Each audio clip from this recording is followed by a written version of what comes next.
Hello students, आज की video lecture में हम classical models of atom start करते हैं। एटम्स के different models time to time different scientist ने दिए, राइट। जिसमें सबसे पहला साइंटिस्ट जो था थॉमसन था, जिसने एटम के मॉडल को डिस्क्राइब किया। According to Thomson, an atom is a sphere of positive charge having a number of embedded electrons in it। Thomson ने कहा कि एटम एक स्फीयर है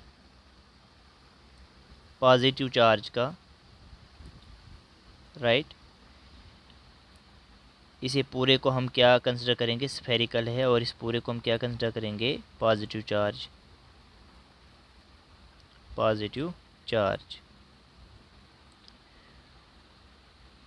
having a number of embedded electrons in it, और इसके अंदर क्या होंगे, नेगेटिवली चार्ज्ड इलेक्ट्रॉन्स एम्बेडेड होंगे। इस तरीके से ये वाइट पोर्शन क्या होगा, वाइट पोर्शन जो होगा ये होगा हमारे पास पॉजिटिव चार्ज, राइट। ये जो वाइट पोर्शन है इसे पॉजिटिव चार्ज कहा, और ये क्या है, हमारे पास इलेक्ट्रॉन्स हैं। इस तरीके से उन्होंने एटम को जो है डिस्क्राइब किया, और उन्होंने कहा कि जितना जो नेगेटिव चार्ज प्रेजेंट होगा उतना ही पॉजिटिव चार्ज प्रेजेंट होगा। जो सबसे इम्पॉर्टेंट बात थॉमसन का है, उन्होंने कहा कि एटम इज़ इलेक्ट्रिकली न्यूट्रल।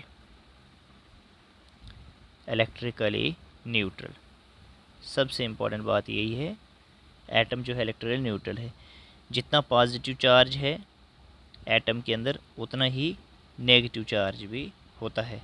जितना पॉजिटिव चार्ज होता है उतना ही नेगेटिव चार्ज होता है एटम के ऊपर, एटम के अंदर, जिसके कारण एटम जो है इलेक्ट्रिकली न्यूट्रल होता है। Atom carries no charge and sufficient enough to neutralise the positive charge. इतना नेगेटिव चार्ज एम्बेडेड होता है कि जो पॉजिटिव चार्ज को न्यूट्रलाइज कर जाता है। तो इसने इस मॉडल को जो है, this model is compared with a watermelon के साथ कंपेयर किया, in which seeds are embedded, right. जैसे वाटरमेलन के अंदर जो है सीड्स एम्बेडेड होते हैं, और उन सीड्स को उसने इलेक्ट्रॉन कहा, राइट। और जो ये एडिबल पार्ट होता है वाटरमेलन का, इसे इसने पॉजिटिवली चार्ज्ड मैटर कहा, जो कि क्या था, राइट, पॉजिटिवली चार्ज्ड मैटर कहा, जिसे उन्होंने प्रोटॉन नाम दिया, एडिबल पार्ट। अभी उस वक्त न्यूट्रॉन की डिस्कवरी नहीं हुई थी, तो इन्होंने न्यूट्रॉन के बारे में कोई भी आइडिया नहीं दिया। और pudding in which raisins are embedded, या इन्होंने इसे प्लम पडिंग मॉडल भी कहा, जिसके अंदर रेजन एम्बेडेड होते हैं। तो इन दो आइटम्स के साथ थॉमसन ने एटम के मॉडल को कंपेयर किया। Therefore this model sometime called watermelon model भी कहा जाता है, और रेजन मॉडल और प्लम पडिंग मॉडल भी कहा जाता है थॉमसन एटॉमिक मॉडल को। लिमिटेशन क्या है, this model failed to explain the result of scattering experiment of Rutherford and the stability of the atom। तो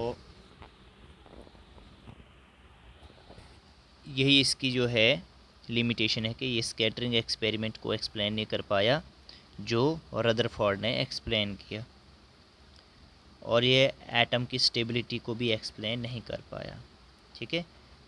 तो इनका जो गुड पॉइंट था पूरे मॉडल से जो हमें याद रखना है, दैट इज़ कि इन्होंने कहा था एटम इलेक्ट्रिकली न्यूट्रल है, और जो जितनी भी बातें बोली थी तो ये ठीक नहीं थी, देवर रॉन्ग, ठीक है। तो ऐसी बात वाटरमेलन की तरह जो है एटम नहीं होता है, राइट। लेकिन इन्होंने उस वक़्त जब डिस्कवरी हुई थी एटम्स की, तो उन्होंने अपने वक्त में इस तरह की बात बता दी थी, राइट।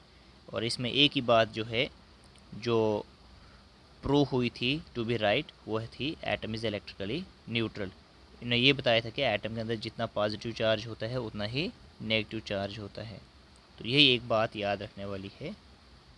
तो और जो है ऐसे ही आइडिया रखना है, राइट। तो जब इनको लिमिटेशन आ गई, ये एक्सप्लेन नहीं कर पाए स्टेबिलिटी स्कैटरिंग एक्सपेरिमेंट, तो रदरफोर्ड, इसके बाद आए रदरफोर्ड जो दूसरे साइंटिस्ट हैं एटम्स के मॉडल को एक्सप्लेन करने के लिए। रदरफोर्ड तो रदरफोर्ड ने क्या किया, इसने alpha ray scattering experiment perform किया। अल्फ़ा रे स्कैटरिंग एक्सपेरिमेंट जिसके अंदर he bombarded thin foil of metal, in which he bombarded thin foil of metal like gold, silver, platinum or copper with the beam of fast moving radioactive particle originated from lead block। तो उन्होंने क्या किया कि एक lead का block लिया, right. उन्होंने एक लेड का ब्लॉक लिया, दिस इज़ लेड ब्लॉक, और इस लेड ब्लॉक से जो है अल्फ़ा रेज़ प्रोड्यूस की, और ये थिन फॉइल ऑफ मेटल, मान लीजिए थिन फॉइल रखी है मेटल की, कोई भी मेटल है, इसके ऊपर बम्बार्ड की, चाहे वो गोल्ड हो, सिल्वर हो, प्लेटिनम हो, कॉपर हो। तो इन्होंने गोल्ड की फॉइल रखी हुई थी यहाँ पे, राइट। और लेड से जो अल्फ़ा रेज आई वो इन्होंने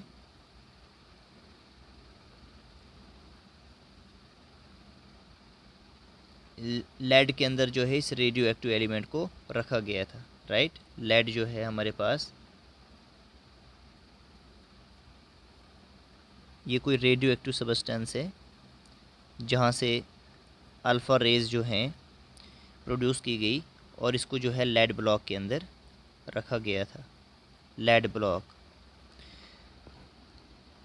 तो the presence of alpha rays at any point around the thin foil of gold after striking, जब ये अल्फ़ा रेज इस थिन फॉइल ऑफ गोल्ड के ऊपर स्ट्राइक की, it was detected with the help of circular zinc sulphide screen. तो इसको जो है एक जिंक सल्फाइड स्क्रीन से डिटेक्ट किया गया। यहाँ पे एक स्क्रीन रखी गई थी इस तरह की, सर्कुलर जिंक सल्फाइड स्क्रीन, एक स्क्रीन है जो जिंक सल्फाइड की बनी हुई है, इसके साथ जो है डिटेक्ट किया गया। The point eight which alpha particle strikes this screen a flash of light is given out. तो यहाँ पे लाइट की एक फ्लैश जो है दिखने लगी, flash of light, flash of light, right. तो यहाँ से क्या कंक्लूजन जो है ड्रा किए, ठीक है। देखिए ये गोल्ड की फॉइल रखी गई थी 100 नैनोमीटर थिकनेस, मतलब ये गोल्ड का एक एटम रखा गया है यहाँ पे, राइट। ये गोल्ड का एक एटम है, यहाँ पे बीच में न्यूक्लियस है। तो ये जब अल्फ़ा रेज यहाँ से आ रही हैं किसी भी रेडियो एक्टिव सोर्स से, जब ये इस एटम से पास हो रही हैं तो इनकी जो स्ट्राइकिंग है ऑन एटम वो जिंक सल्फाइड स्क्रीन के ऊपर नोटिस की गई, जहाँ पे एक फ्लैश ऑफ लाइट दिखाई पड़ रहा था। तो रदरफोर्ड ने क्या ऑब्ज़र्व किया, फिर क्या कंक्लूजन्स दिए, जब इस तरीके का सेटअप किया कि जैसे ये एटम है, यहाँ पे न्यूक्लियस है सेंटर में पॉजिटिव चार्ज, और यहाँ से जो है अल्फ़ा रेज आ रही हैं, यहाँ से अल्फ़ा रेज आ रही हैं और इस एटम से पास हो रही हैं,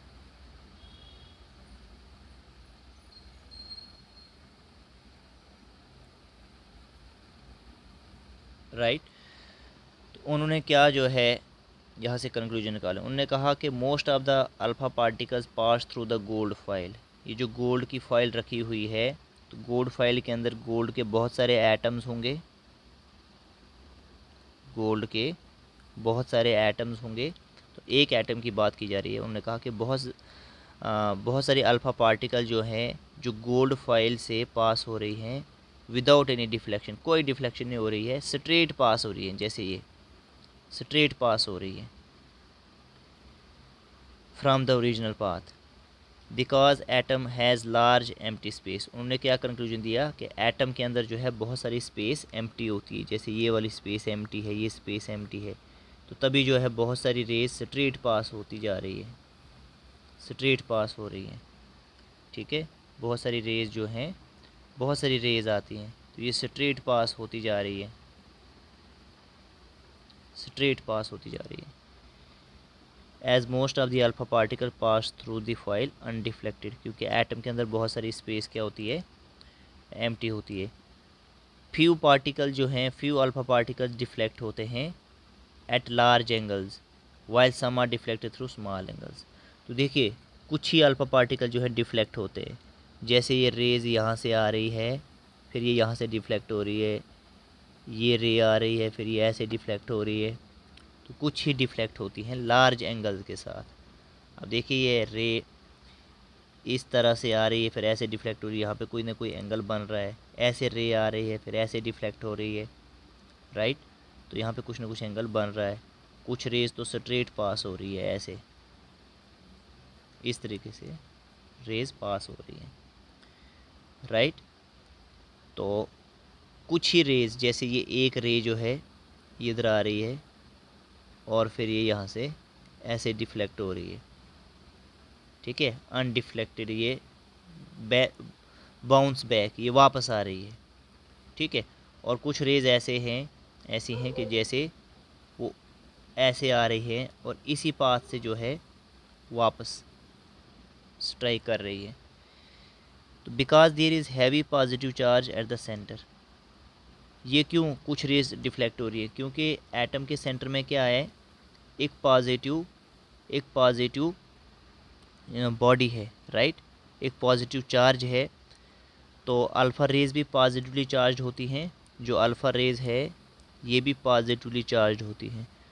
और सेंटर में, एटम के सेंटर में भी पॉजिटिव चार्ज है, तो पॉजिटिव से रिपेल होगा, राइट, और रिपल्शंस होंगी, इसलिए ये डिफ्लेक्ट हो रही हैं rays. The entire mass of the atom is concentrated in the nucleus, और एटम का पूरा मास जो है वो न्यूक्लियस में होता है, राइट, न्यूक्लियस के अंदर होता है। बहुत ही फ्यू अल्फ़ा पार्टिकल जो हैं वो डिफ्लेक्ट बैक होते हैं अलॉन्ग दियर पाथ। जैसे मैंने कहा कि जिस पाथ से कोई जो रेज आ रही हैं वो उसी पाथ से वापस डिफ्लेक्ट हो जाती हैं, राइट। तो जो सीधी न्यूक्लियस से पास हो रही होगी रेज तो वही डिफ्लेक्ट होगी, जो न्यूक्लियस के थोड़े साइड से आ रही होगी तो वो ऐसे रिपेल होगी, ऐसे। ये न्यूक्लियस है यहाँ पे प्लस चार्ज, और जो न्यूक्लियस के दूर से पास हो रही है तो वो स्ट्रेट पास हो रही हैं वो रेज, ऐसे। अगर ये एटम है हमारे पास,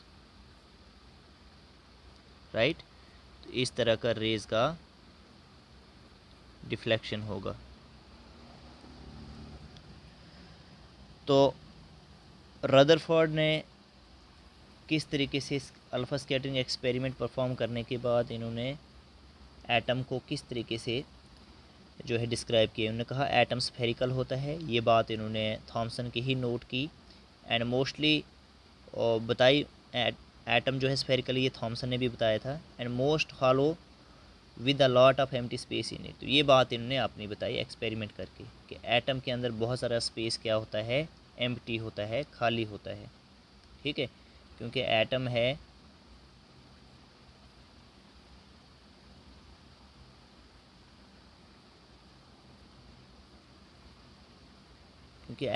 तो एटम के सेंटर में एक पॉजिटिवली चार्ज बॉडी है, और ये पूरा स्पेस क्या है, ये एम्प्टी है, एम्प्टी स्पेस है,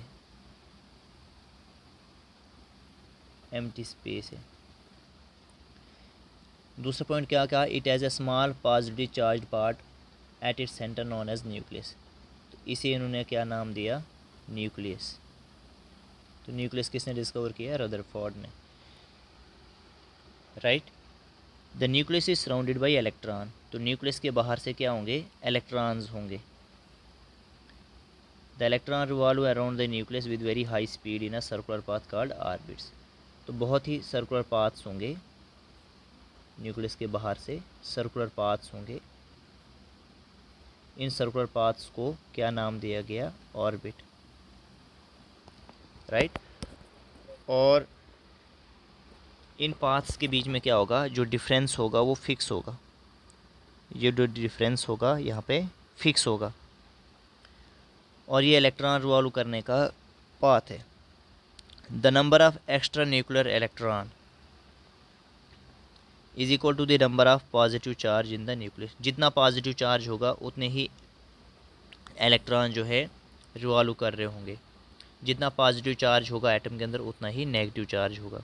therefore the atom is electrically neutral. तो ये बात भी इन्होंने बताई, लेकिन ये थॉमसन ने भी बताई थी।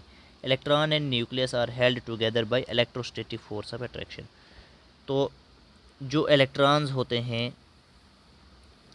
इन सर्कुलर पाथ्स में, तो इन इलेक्ट्रॉन्स और न्यूक्लियस के बीच में एक फोर्स ऑफ अट्रैक्शन होती है, एक फोर्स ऑफ अट्रैक्शन होती है, राइट, जिसे हम कहते हैं इलेक्ट्रोस्टैटिक फोर्स ऑफ अट्रैक्शन।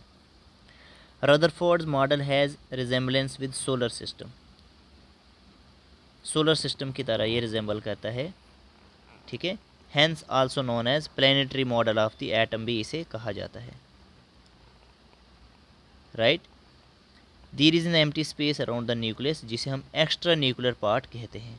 तो न्यूक्लियस के बाहर जितना भी पार्ट है इसे क्या कहा जाता है? Extra nuclear part. क्या कहा जाता है? Extra nuclear part. Extra nuclear part जो न्यूक्लियस के बाहर आता है, जो न्यूक्लियस के बाहर part, extra nuclear part. In this part electrons are present. तो न्यूक्लियस के बाहर इलेक्ट्रॉन प्रेजेंट होते हैं। As the nucleus of the atom is responsible for mass of the atom. तो न्यूक्लियस की पूरा मास जो है यहाँ पे न्यूक्लियस में कंसनट्रेट होता है, क्योंकि और स्पेस एम्प्टी होता है। The extra nuclear part is responsible for its volume. तो जो एक्स्ट्रा न्यूक्लियर पार्ट जितना ज़्यादा होगा किसी एटम का, तो उतना वॉल्यूम ज़्यादा होगा। ये न्यूक्लियस के बाहर का पार्ट जितना कम होगा तो वॉल्यूम उतना कम होगा एटम का। तो ये इस तरीके से रदरफोर्ड ने अपने एटम को एक्सप्लेन किया, एटम का स्ट्रक्चर। लेकिन ड्रॉबैक्स थी इसकी भी, ठीक है। ये तो इसने बताया कि एटम जो है स्फेरिकल है, सेंटर में पॉजिटिव चार्ज बॉडी है जिसे हम न्यूक्लियस कहते हैं, और इलेक्ट्रॉन रिवॉल्व करते हैं बहुत सारे सर्कुलर पाथ्स में, राइट। इस तरीके से इसने एक्सप्लेन किया।